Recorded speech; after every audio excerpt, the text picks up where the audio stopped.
we were as happy of a family as we could be. I always felt very blessed.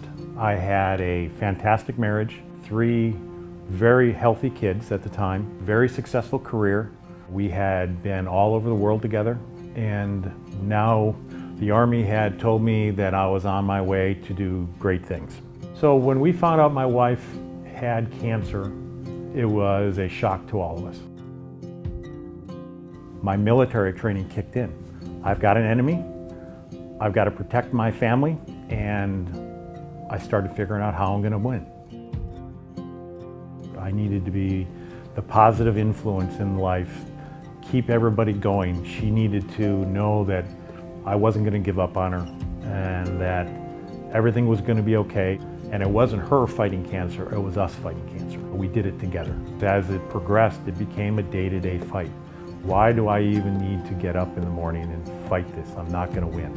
And I had to be there to tell her, yes, you can. We just got to keep doing this. We got to do what the doctors say. And if we do that, it's going to be okay. At first, I didn't talk to anybody about it. I didn't want people to know what was going on. I had it under control. I could handle this.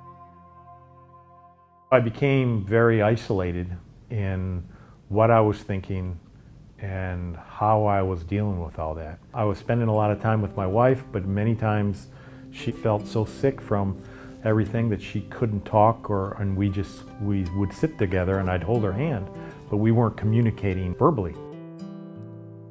At some point in time, I probably knew that it wasn't going to be okay, and I just refused to accept it. And she knew at a certain point in time that things weren't going to be okay and that we needed to plan for the worst.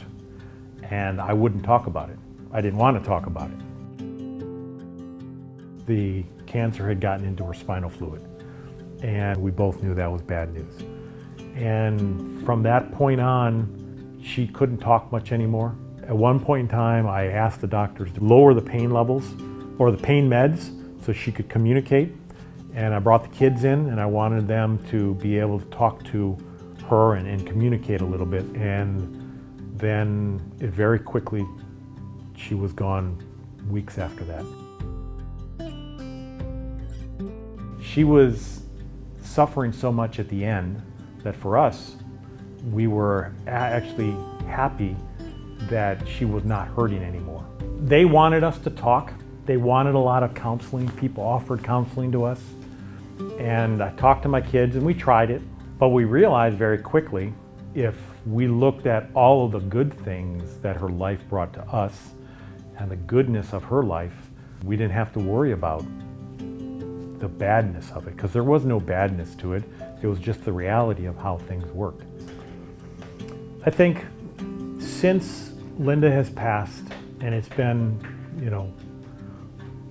6 years now almost, my kids and I are stronger and are closer than we ever were.